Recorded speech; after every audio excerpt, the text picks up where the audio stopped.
रुक करेंगे विस्तार से खबरों की तरफ। दिल्ली से बड़ी खबर आपको बता दें, लोकसभा चुनाव के लिए कांग्रेस की दूसरी लिस्ट जारी हो गई है। कांग्रेस की दूसरी लिस्ट में 43 उम्मीदवारों के नाम शामिल हैं।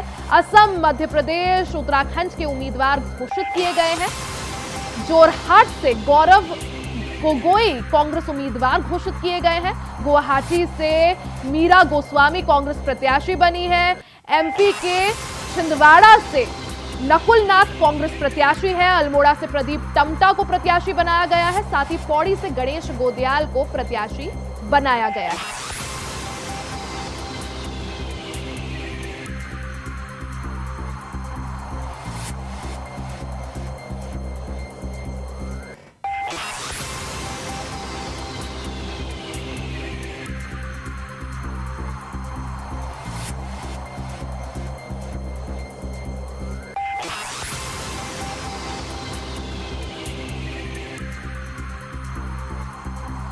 तो दिल्ली से बड़ी खबर आपको बता रहे हैं, लोकसभा चुनाव के लिए कांग्रेस ने अपनी दूसरी लिस्ट जारी कर दी है। बीते दिनों हमने देखा था कांग्रेस चुनाव समिति की बैठक हुई थी, सीईसी की बैठक हुई थी, जिसमें दूसरी लिस्ट को लेकर मंथन किया गया। कांग्रेस के तमाम दिग्गज नेता उस बैठक में शामिल हुए। इसके बाद कांग्रेस की दूसरी लिस्ट अब जारी हो चुकी है और 43 उम्मीदवारों के नाम शामिल किए गए। लखनऊ से बड़ी खबर आपको बता दें, लखनऊ से ये बड़ी खबर, नए मंत्रियों को मिला मंत्रालय। पंचायती राज अल्पसंख्यक कल्याण मंत्री बने राजभर। मंत्री दारा सिंह चौहान को मिला कारागार विभाग और मंत्री सुनील शर्मा को आईटी और इलेक्ट्रॉनिक्स विभाग मिला है। मंत्री अनिल कुमार को विज्ञान एवं प्रौद्योगिकी विभाग मिला है। साथ ही मंत्री धर्मवीर प्रजापति को नागरिक सुरक्षा एवं होमगार्ड मंत्रिमंडल का विस्तार हुआ है। और ऐसे में मंत्रिमंडल के विस्तार के बाद मंत्रियों को विभाग मिल चुके हैं। धर्मवीर प्रजापति से वापस लिया गया है कारागार विभाग। बड़ी खबर आपको लखनऊ से बता रहे हैं, मंत्री दारा सिंह चौहान को कारागार विभाग मिला है। तो उत्तर प्रदेश में मंत्रिमंडल का विस्तार हुआ है। मंत्री सुनील शर्मा को आईटी एवं इलेक्ट्रॉनिक्स विभाग मिला है। अतिरिक्त विभाग यहां पर दिए गए हैं। मंत्री अनिल कुमार को विज्ञान और प्रौद्योगिकी विभाग मिला है।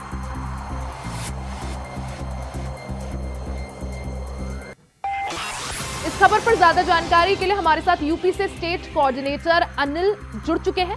अनिल, अगर बात की जाए, जो खबर आ रही है मंत्रिमंडल का यहाँ पे विस्तार हुआ है, क्या जानकारी, क्या अपडेट? हाँ देखिए रिया, मंगलवार को शपथ हुआ था और मंगलवार को ही आज विभागों का बंटवारा हुआ है। बड़ा विभाग दिया गया है ओम प्रकाश राजभर को। पंचायती राज एवं अल्पसंख्यक कल्याण एवं हज, ये महत्वपूर्ण विभाग जो है ओपी राजभर के हिस्से में आया है। वहीं दारा सिंह चौहान, इनको कारागार दिया गया। ये कारागार विभाग था धर्मवीर प्रजापति के पास। अब जो है धर्मवीर प्रजापति को नागरिक सुरक्षा की जिम्मेदारी दी गई है। अब बात अगर करें हम, रालोद कोटे के मंत्री हैं अनिल कुमार, इनको दिया गया है विज्ञान और टेक्नोलॉजी। वहीं भाजपा कोटे से सुनील शर्मा को इलेक्ट्रॉनिक्स एंड इंफॉर्मेशन टेक्नोलॉजी मंत्रालय की जिम्मेदारी दी गई है। मंगलवार को ही जिम्मेदारी ये मिली है और मंगलवार को ही इन 4 मंत्रियों ने शपथ ग्रहण की थी। एक बड़ा अपडेट है उत्तर प्रदेश से। काफी मंथन के बाद भाजपा ने मंत्रालयों का बंटवारा किया है जी। कोई बहुत अधिक डिस्टर्बेंस नहीं हुआ है। केवल धर्मवीर प्रजापति का कारागार जो है वो दारा सिंह को दिया गया है और धर्मवीर को नागरिक सुरक्षा की जिम्मेदारी दी गई है। रिया जी, अनिल, अगर बात की जाए जिस तरह से मंत्रिमंडल का विस्तार किया गया है, ओम प्रकाश राजभर को जो है अतिरिक्त जो है भार दिया गया है, साथ ही आपने जैसा कहा आरएलजी के भी मंत्री को शामिल किया गया है। अगर बात की जाए जिस तरह से जो सहयोगी दल है, क्या उनको एक तरह से खुश करने की कोशिश?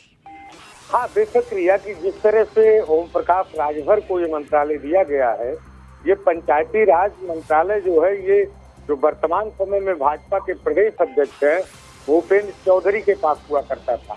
आप अंदाजा लगा सकती हैं कि भाजपा के प्रदेश अध्यक्ष है, उनके पास ये विभाग था पंचायती राज, और इसके पास ओम प्रकाश राजभर को अल्पसंख्यक दिया गया है।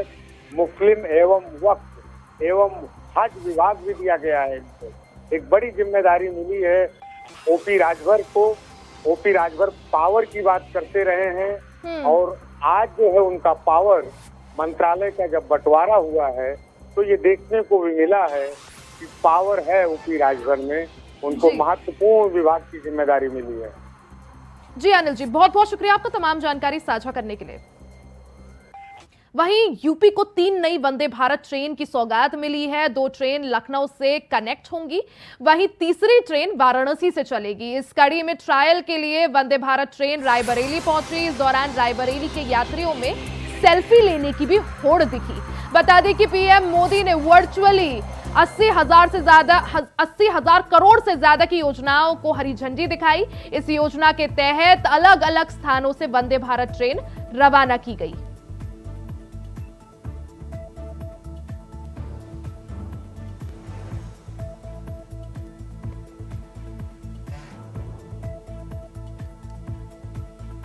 जो वंदे भारत इस समय हर उसका एक टारगेट है कि लगभग हर महीने में 100 वंदे भारत ट्रेनों को इंट्रोड्यूस करना, और ये इसमें और हमारी सामान्य गाड़ियों में बहुत ज़्यादा डिफरेंस नहीं है किराए में, ना उसमें बहुत ज़्यादा चीज़ें अंतर है। टिकट लेने में देने में सारी व्यवस्थाएं वही हैं जो नॉर्मल ट्रेनों में होती थी। वंदे भारत बहुत ही सुविधाजनक, एकदम हवाई जहाज जैसी फीलिंग उसके अंदर आती है बैठने में। उसकी सुविधाएं बहुत कंफर्टेबल हैं, आरामदेह हैं। उसके कोचेज जो है बहुत मॉडर्नाइज्ड। वहीं फतेहपुर में कोर्ट में पेशी के दौरान लाया गया कैदी फरार हो गया। दरअसल शौचालय जाने के बहाने से कैदी अंकित उर्फ शेरा फरार हो गया, जिसके बाद लापरवाही बरतने के मामले में 3 पुलिसकर्मियों के खिलाफ एफआईआर दर्ज की गई है। बता दें कि हत्या के आरोपी अंकित पर भी लॉकअप से भागने पर एफआईआर दर्ज की गई है।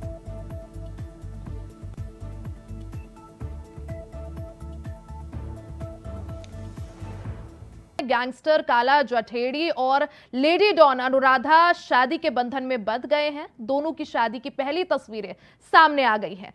अपनी शादी में गैंगस्टर ने जहां क्रीम रंग की शेरवानी पहनी थी तो वहीं अनुराधा ने गुलाबी रंग की साड़ी पहनी थी। दोनों की शादी के दौरान बैंकेट हॉल में करीब 100 लोग और 200 से ज्यादा पुलिसकर्मी तैनात रहे। शादी में जो भी लोग आए हैं वो उनके परिवार के ही हैं। शादी में आने वाले लोगों की पहली लिस्ट तैयार कर ली गई थी। लिस्ट में जिसका नाम नहीं है उसको अंदर नहीं आने दिया गया। जिन लोगों ने अपना नाम पहले सही नहीं लिखवाया था, उनका आधार कार्ड में नाम मैच नहीं हुआ तो उनकी भी अंदर एंट्री नहीं हुई। काला जठेड़ी और मैडम मिन्स की शादी की पहली तस्वीरें सामने आ चुकी है। तस्वीरें आपको दिखा रहे हैं।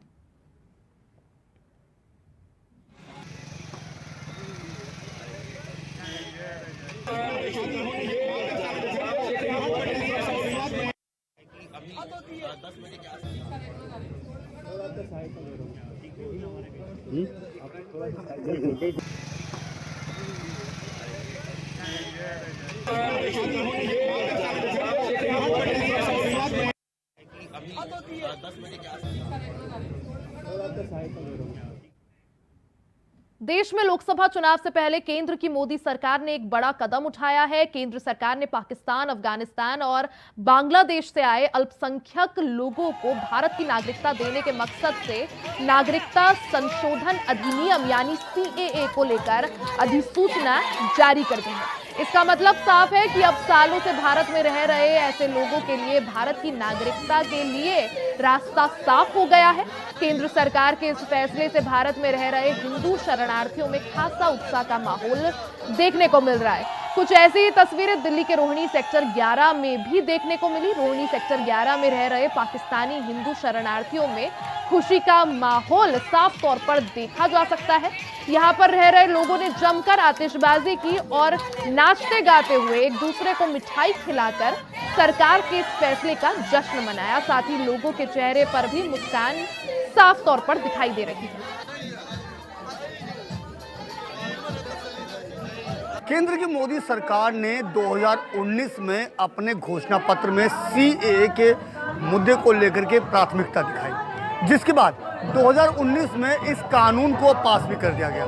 लेकिन लंबे समय से ये कानून अटका रहा और अब जब एक बार फिर से लोकसभा चुनाव नज़दीक है तो उससे पहले केंद्र की मोदी सरकार ने पूरे देशवासियों को तोहफा देते हुए इसकी अधिसूचना जारी कर दी है। यानी कि अब साफ तौर पर कहा जा सकता है कि वो मुस्लिम बहुल देश के जो अल्पसंख्यक लोग जो भारत में आए थे उनको अब भारत की नागरिकता मिलने का जो रास्ता है वो साफ हो जाएगा। अब ऐसे में मैं पहुंचा हूं दिल्ली के रोनी सेक्टर 11 में, जहां पर विशेष तौर पर अगर मैं बात करूं तो पाकिस्तानी जो शरणार्थी हैं वो यहां पर रह रहे थे पिछले लंबे वर्षों से, जिसके बाद और इस अधिसूचना के बाद यहाँ के लोगों में एक जश्न का माहौल साफ तौर पर दिखने को मिल रहा है। लोग नाचते गाते हुए इस अधिसूचना को जो है जश्न मना रहे हैं और कहीं ना कहीं लोगों में साफ तौर पर केंद्र की मोदी सरकार के इस फैसले के प्रति जो खुशी का माहौल है वो साफ तौर पर देखने को मिला है, जिसके पीछे जो लोगों में हर्ष और उल्लास का जो माहौल है वो इनके इन नाच गानों में साफ तौर पर देखा जा सकता है। कुछ लोग हैं जिनसे हम बात करने की कोशिश करेंगे। आप यहाँ पर कब आए थे?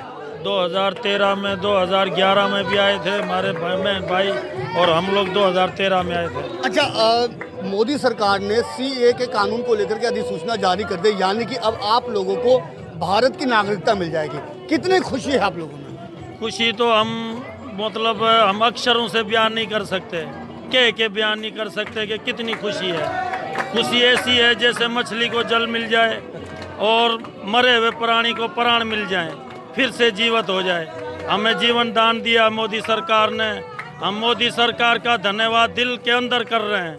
अच्छा, अगर मैं बात करूं मोदी सरकार ने जो आज एक अधिसूचना जारी की है, कितनी खुशी है आप लोगों में? हमारे को बहुत खुशी हो रही है। हम कहीं तीर्थ पे जाते थे तो घबराते थे, लेकिन अब हमें कोई दिक्कत नहीं है। हम राम भूमि में भी जाएंगे, हरिद्वार भी जाएंगे, काशी भी जाएंगे, मथुरा भी जाएंगे। हमें भी नागरिकता मिल गई। हम भारत माता की शरण में हैं, तो भारत माता की शरण में हैं, सब तीर्थ पे जाएंगे हम। हमें अभी कोई रोक टोक नहीं है। अच्छा, मोदी सरकार के इस फैसले से आप लोगों में कैसी खुशी? यहाँ मैं देख रहा हूँ आप लोग नाच गा करके खुशी मना रहे, क्या कहेंगे? हम तो इतने खुश हैं कि हम कुछ कह नहीं सकते। जैसे बहुत एक जिंदगी का जो लक्ष्य था, मकसद था, वो पूरा कर दिया मोदी ने हमारा। हम लोग अपने घर बार जमीन जायदाद सब कुछ छोड़ के यहाँ आए थे, अपने बच्चे लेके सिर्फ अपना धर्म बचाने आए थे। नहीं तो वहाँ तो हमें वहाँ भी खाने को मिलता था, लेकिन यहाँ हमारी नागरिकता नहीं थी। हमें पाकिस्तानी पाकिस्तानी पाकिस्तानी कहते थे। आज मैं गर्व से कहता हूँ कि मैं हिंदुस्तानी हूँ। एक minute.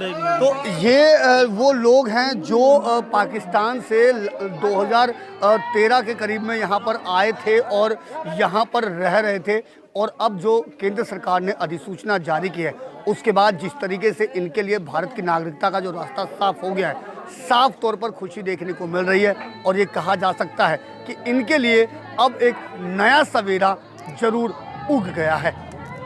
Ajit Kumar, India Voice, Delhi. Mainpuri में नशीली मिठाई खिलाकर महिला के साथ दुष्कर्म का मामला सामने आया है, जहां बिछवा थाना क्षेत्र में गांव के ही एक युवक ने पहले महिला को नशीली मिठाई खिलाई और उसके बाद महिला के साथ दुष्कर्म को अंजाम दिया, जिसके बाद पीड़ित महिला ने एसपी से शिकायत कर न्याय की गुहार लगाई है।